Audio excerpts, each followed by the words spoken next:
Halifax, Nova Scotia, 1943.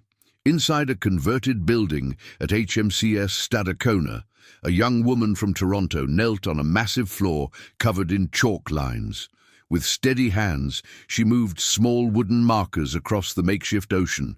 Each piece represented a merchant ship carrying food, fuel, ammunition, lifelines for a starving Britain.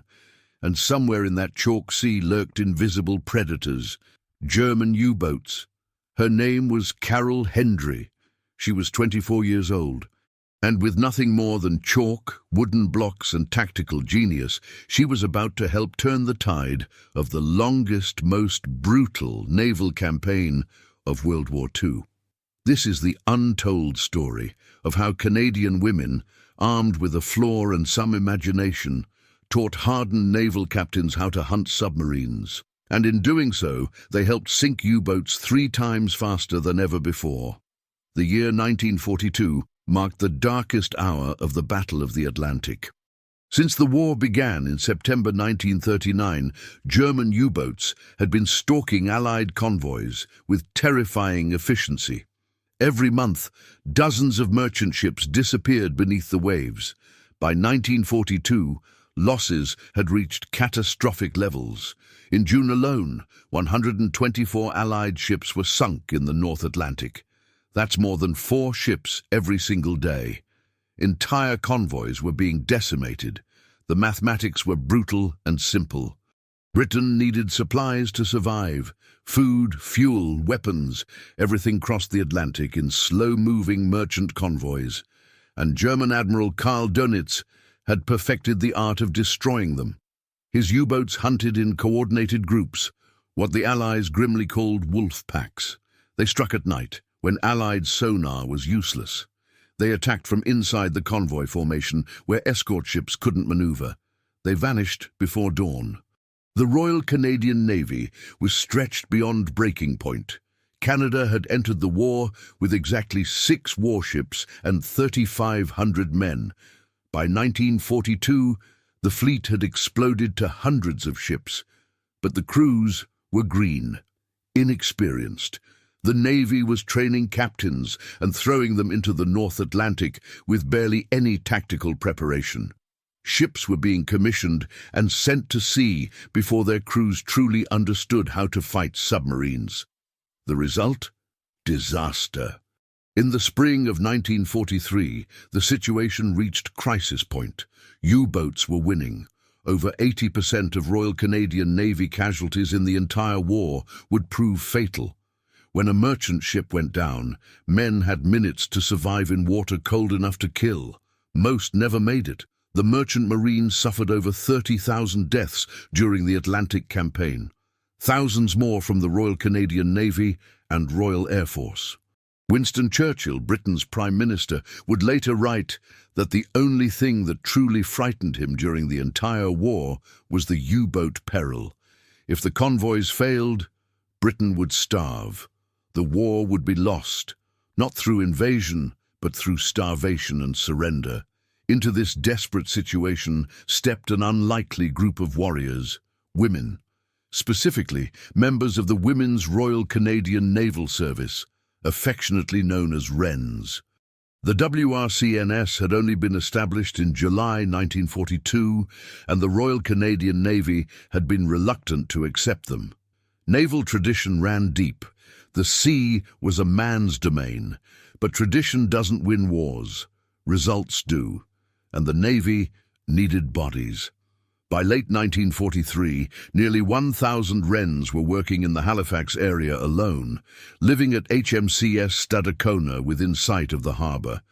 They took on dozens of roles: cooks, drivers, signals operators, code breakers, plotters tracking ship movements. But some Wrens were about to take on the most critical role imaginable. They would become tactical instructors, teachers of submarine warfare. And they would use a weapon the Germans never saw coming: a chalk floor. Carol Elizabeth Hendry had been born in Toronto on September 25, 1918. She grew up in a Canada still reeling from the First World War, through the poverty of the Great Depression, into another global conflict. When war broke out in 1939, Carol was 21 years old. Like countless young Canadian women, she wanted to serve, to contribute, to matter. She volunteered for the WRCNS and was finally called up in March 1943. The timing was critical. March 1943 marked the absolute peak of the U-boat offensive. During that month alone, 120 ships totaling 693,000 tons were sunk in the Atlantic. 82 of those ships, 476,000 tons, went down in the North Atlantic. It was the worst month of the entire war. The Germans had never come closer to severing the lifeline between North America and Britain. Carol's initial training took place at HMCS Conestoga in Galt, Ontario. The facility, nicknamed the Stone Frigate, was the basic training centre for all WRCNS recruits. It was also the first Canadian commissioned ship ever commanded by a woman, Lieutenant Commander Isabel McNeil, who took charge in June 1943. For weeks, Carol learned naval discipline, the Official Secrets Act, basic seamanship, and military protocol. Then came her assignment, Staff Officer Training, Anti-Submarine Warfare, Halifax. She had no idea she was about to become part of the most consequential wargaming operation of World War II. The British had already pioneered the concept. In Liverpool, England, the Western Approaches Tactical Unit, known as WATU, had been operating since January 1942. Led by Commander Gilbert Roberts, WATU used a revolutionary training method. Instead of lectures and textbooks, they used war games, physical, tactical simulations played out on a massive floor. Wrens, from the Women's Royal Naval Service, would plot ship movements using chalk and wooden markers, while Royal Navy officers played the role of convoy commanders, making life-or-death decisions in real time. The results were astounding. Officers who went through WATU training performed dramatically better in actual combat. They understood U-boat tactics. They could anticipate attacks. They knew how to maneuver their ships to protect convoys and hunt submarines. Between February 1942 and July 1945, WATU would train close to 5,000 naval officers. Many of them would later say the battle they fought on the linoleum floor was essential to their victory at sea. Canada desperately needed the same capability, and so, in 1943, the Royal Canadian Navy established its own tactical training unit, modelled directly on WATU at HMCS Stadacona in Halifax. The facility would teach anti-submarine tactics to escort vessel commanders and their key officers, preparing them for the brutal reality of convoy duty across the Atlantic. And Hendry would be one of the instructors. The tactical training room was unlike anything most naval officers had ever seen. A huge open space, no desks, no chairs, just a massive floor marked with chalk lines representing the ocean. The walls were painted dark. Special screens divided the room. On one side sat the students, convoy commanders, and their navigating officers from 6 different escort vessels. They couldn't see the floor. They could only peek through small observation ports when permitted. On the other side of the screens stood the Wrens, Carol and her colleagues. Each Wren was assigned to represent one escort ship. They held chalk. They held wooden markers. They held the power to recreate the chaos of the North Atlantic. Here's how it worked. The training commander would announce a scenario. A convoy of merchant ships, 40 or 50 vessels, sailing from Halifax to Britain. The convoy would be protected by 6 escort ships, destroyers or corvettes, positioned around the formation. 1 at the head, 1 at the stern, 1 on each quarter. Their mission: protect the convoy from submarine attacks. The convoy commanders sitting behind the screens would issue orders to their ships. Turn to bearing 270. Increase speed to 18 knots. Investigate contact at 3,000 yards. The orders would be written on small chits, slips of paper, and passed to the Wrens every 2 minutes. And then Carol would go to work. She would kneel on the floor and plot her ship's position in chalk, moving across the tactical table, adjusting course, responding to the captain's commands. All around her, other Wrens would be doing the same, creating a living map of the entire convoy and its escorts. The training commander, playing the role of the U-boat, would also plot submarine positions, sometimes surfaced, sometimes submerged, always hunting. The games could last an hour, sometimes two. The scenarios were ruthlessly realistic. U-boat sighted on the port beam, torpedo fired, merchant ship explodes, submarine crash dives, the convoy scatters, the escorts converge, depth charges drop. Did you hit? Did you miss? Is the U-boat escaping or sinking? And then came the moment of truth. At the end of the game, the convoy commanders would finally be allowed to step around the screens and look at the floor. For the first time, they could see the entire battle from above, where their ships had actually been, where the U-boats had been, where they had succeeded, where they had made fatal mistakes.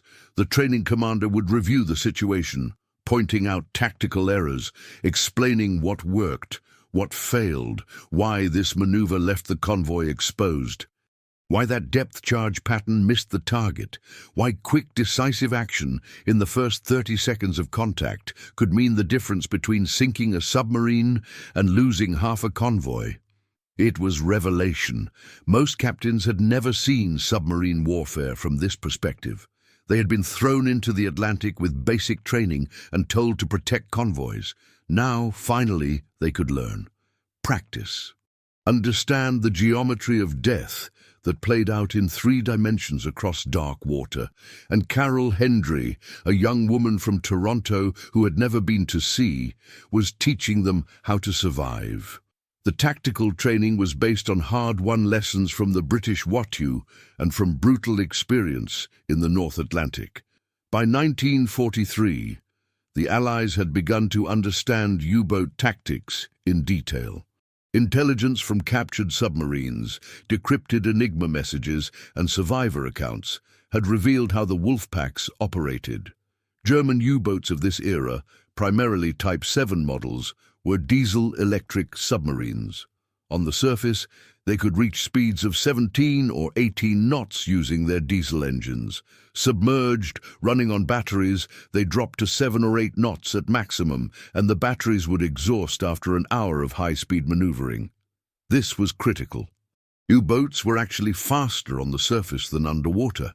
They preferred to attack at night, surfaced, using their speed and low profile to close with convoys before diving to fire torpedoes. The tactical training taught convoy commanders how to exploit these limitations. If you detected a U-boat on the surface at night, you didn't hesitate. You charged at maximum speed, forcing the submarine to crash dive.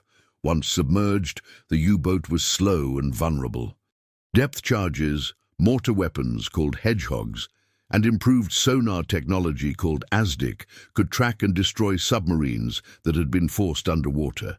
The training also taught formation discipline. Early in the war, convoys often scattered when attacked, which was exactly what the U-boats wanted. Isolated merchant ships were easy targets. The new tactics emphasized staying together, maintaining formation, while the escorts aggressively hunted the attackers. The Wrens would simulate convoy scatter scenarios, showing commanders the carnage that resulted. Then they would run the scenario again with proper discipline. The difference was stark. Every 2 minutes, new orders, new positions, the chalk ocean constantly evolving. Carol and the other Wrens would spend hours on their knees, moving markers, drawing lines, erasing and redrawing as the battle developed. It was physically exhausting work. That's why the Wrens were allowed to wear slacks instead of their normal uniforms. You couldn't spend half the day kneeling on a hard floor in a skirt, but the exhaustion was worth it, because the training worked. Officers who completed the tactical course went to sea with a profound understanding of anti-submarine warfare. They knew what to look for, how to react, what mistakes to avoid. They had fought the battle before they ever faced a real U-boat. And by the spring of 1943, the Allies desperately needed every advantage they could get, because the war in the Atlantic was about to reach its climax. May 1943, the month that would later be called Black May by the Germans. The month everything changed. For the Allies, the pieces had finally come together. Long-range B-24 Liberator aircraft could now cover the entire North Atlantic, closing the air gap where U-boats had previously operated with impunity. Escort carriers, small aircraft carriers converted from merchant hulls, traveled with convoys providing constant air cover. Improved radar technology, including 10-centimeter wavelength systems, could detect U-boat conning towers at ranges where the submarines couldn't spot the aircraft. New weapons like the Hedgehog mortar could fire patterns of contact-fused charges ahead of the escort ship, giving U-boats no warning before the attack. And the training worked. The tactical instruction that Carol and her colleagues provided meant convoy commanders knew how to use these tools effectively, how to coordinate with aircraft, how to prosecute sonar contacts aggressively, how to maintain formation discipline under attack. The results were catastrophic for the U-boats. In May 1943, 41 German submarines were destroyed. 41 in a single month. That was more than had been lost in the first 3 years of the war combined. From April through June 1943, 100 U-boats were sunk. The Germans called it Black May. Admiral Dönitz, commanding the U-boat force, was shocked at the scale of the defeat. Meanwhile, Allied shipping losses plummeted. In May, only 58 Allied ships were sunk, compared to 120 in March. By June, losses had dropped to just 4 ships in the North Atlantic. 4. The tide had turned. The U-boats were no longer hunters. They had become the hunted. On May 24, 1943, Admiral Dönitz ordered a temporary withdrawal. Most operational U-boats were pulled back from the North Atlantic. The wolf packs had been decimated. The Battle of the Atlantic, though not over, had been decisively won. The U-boats would never again threaten to sever Britain's lifeline. Back in Halifax, Carol, Hendry and the WRCNS tactical training team continued their work. More officers to train, more scenarios to run, more chalk lines on more floors. They couldn't see the results directly, but they knew. Out in the Atlantic, in the cold, dark water, the lessons they taught were saving lives, sinking submarines, protecting convoys. The chalk trick was working, and it was working brilliantly. But the human cost of the Atlantic campaign would never be forgotten. And the women who helped win it would spend decades in the shadows, their contribution largely unknown to history. Until now, the numbers tell a remarkable story. In 1942, before the tactical training units were operating at full capacity, the ratio of merchant ships sunk to U-boats destroyed stood at roughly 12-1. 12 Allied merchant ships lost for every German submarine sunk. The mathematics of defeat. By 1943, after thousands of officers had been trained using the tactical floor games, that ratio had been cut to 7.5-1. And in some months, it got even better. Far better. May 1943, the month the Germans would call Black May. 41 U-boats destroyed in 30 days. That's more submarines lost in a single month than in entire years earlier in the war. The U-boat arm suffered losses they simply could not sustain. And throughout the summer of 1943, the carnage continued. In July, 37 more U-boats went down. In August, 25. The wolf packs were being decimated. Meanwhile, Allied shipping losses plummeted. From 124 ships sunk in June 1942 down to just 4 ships in June 1943. 4. The transformation was stunning. The tactical training worked. The chalk tricks worked. The women who had never been to sea, who had spent the war on their knees, moving wooden markers across a floor, had helped turn the tide of the longest naval campaign in history. Carol Hendry continued her work through 1944. More scenarios, more officers, more lives saved. The tactical training room at HMCS Stadacona became a production line for submarine hunters. Every 2 weeks, a new class would begin. 6 commanding officers, their executive officers, their navigating officers. For days, they would fight simulated battles on the chalk floor, learning, practicing, making mistakes where the cost was embarrassment rather than death. And then they would go to sea, into the North Atlantic, into the cold, dark water where real U-boats still hunted, where mistakes meant merchant ships exploding, men drowning, oil fires spreading across the waves. But now they went prepared. They understood the tactics. They knew how to respond. They had fought the battle before. The testimony from survivors speaks volumes. Officers who went through the training consistently described it as essential to their success. They had seen what worked, what failed. They understood convoy discipline, depth charge patterns, night search procedures, coordinated attacks. They had practiced it dozens of times on the floor before they ever faced a real submarine. One common theme emerged from their accounts. The war games felt incredibly real.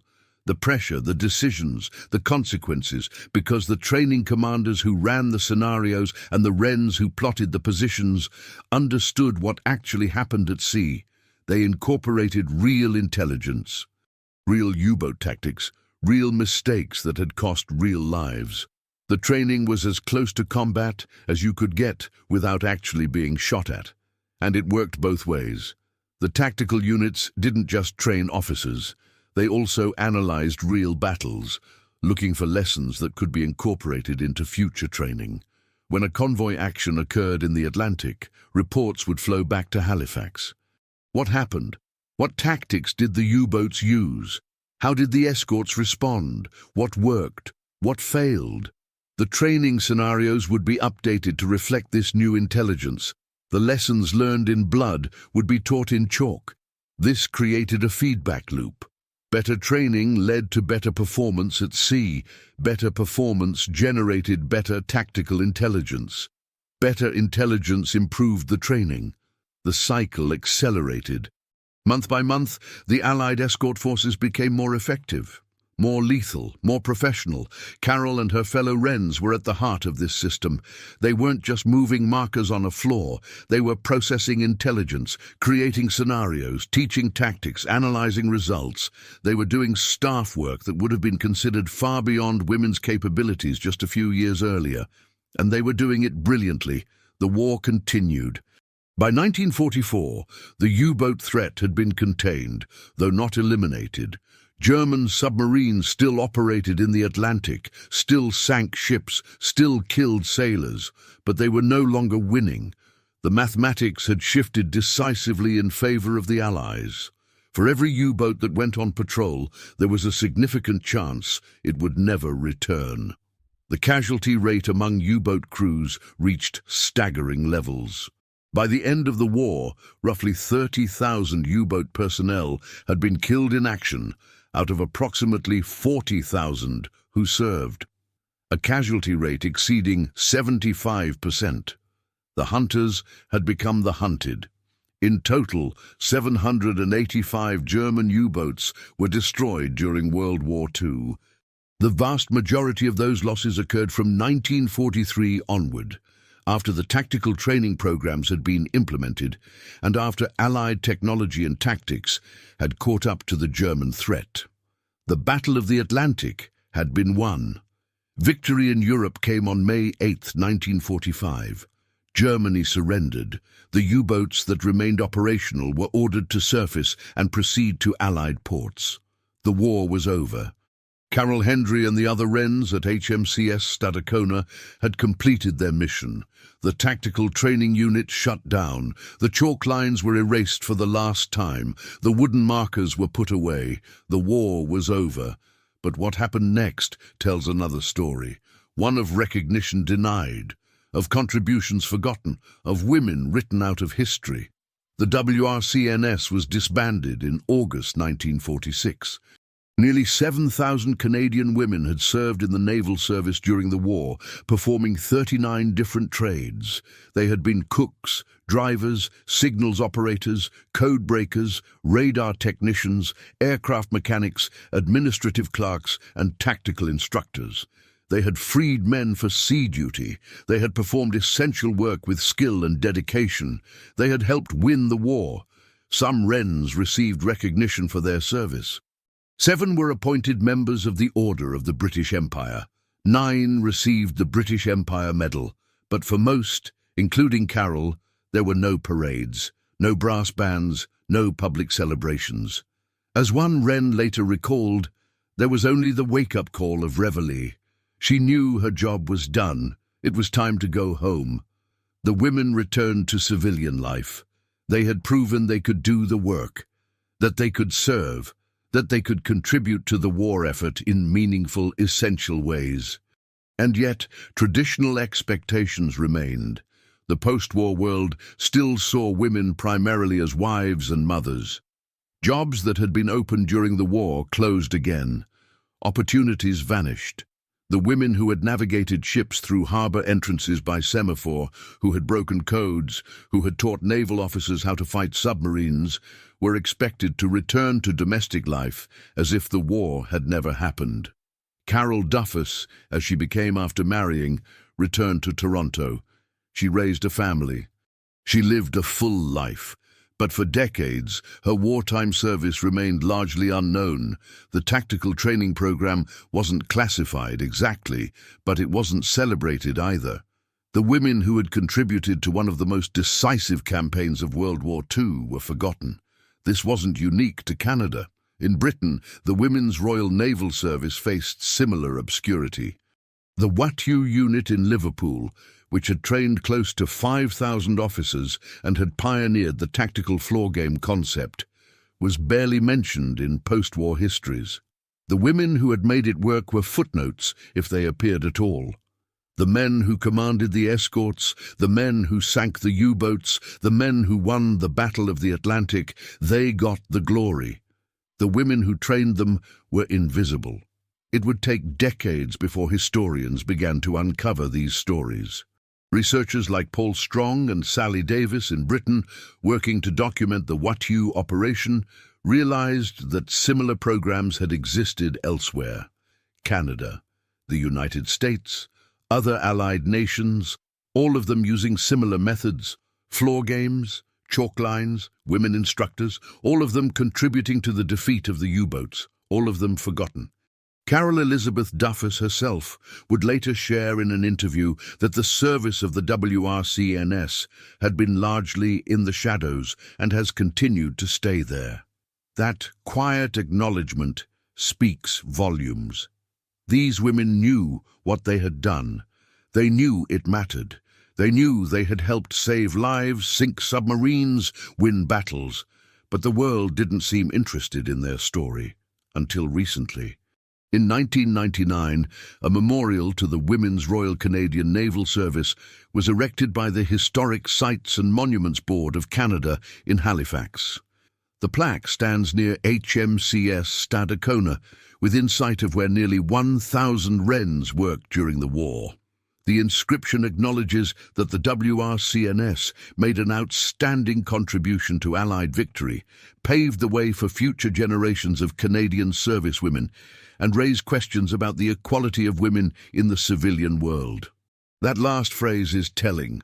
The WRCNS didn't just help win the war, they challenged fundamental assumptions about what women could do, about their capabilities, their intelligence, their contribution to military operations. The women who taught submarine warfare tactics to naval officers who had never been to sea themselves proved that competence isn't determined by gender.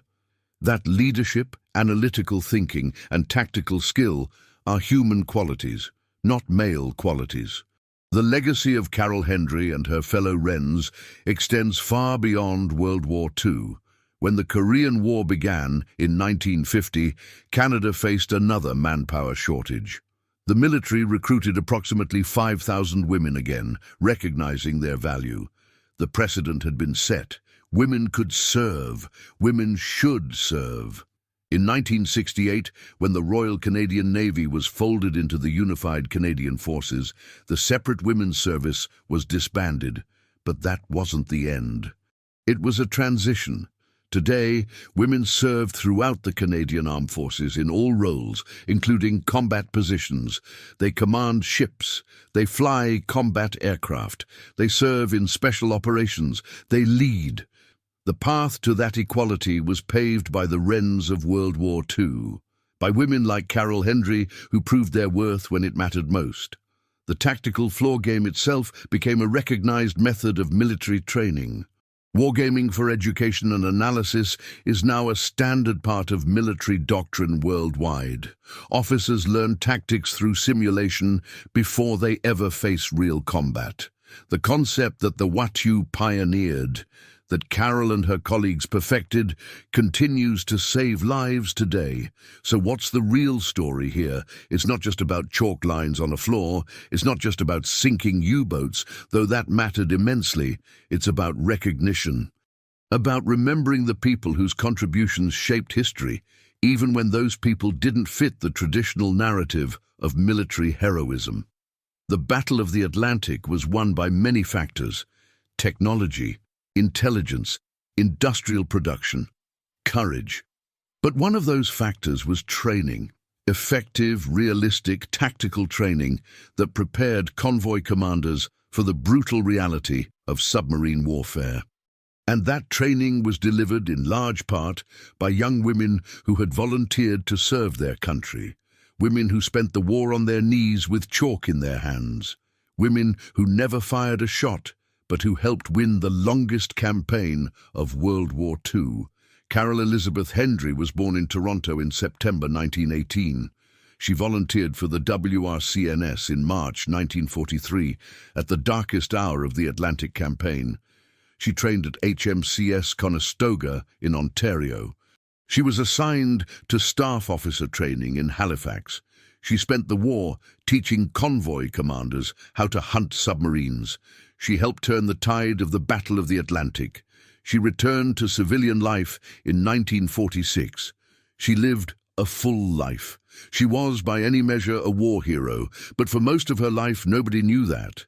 The chalk trick that helped sink U-boats 3 times faster remained a secret, not through classification, but through neglect. Through the simple fact that women's contributions to the war were not considered worthy of remembering. That's changing now. Historians are uncovering these stories. Memorials are being erected. Recognition is finally coming, though for most of the women involved it comes too late.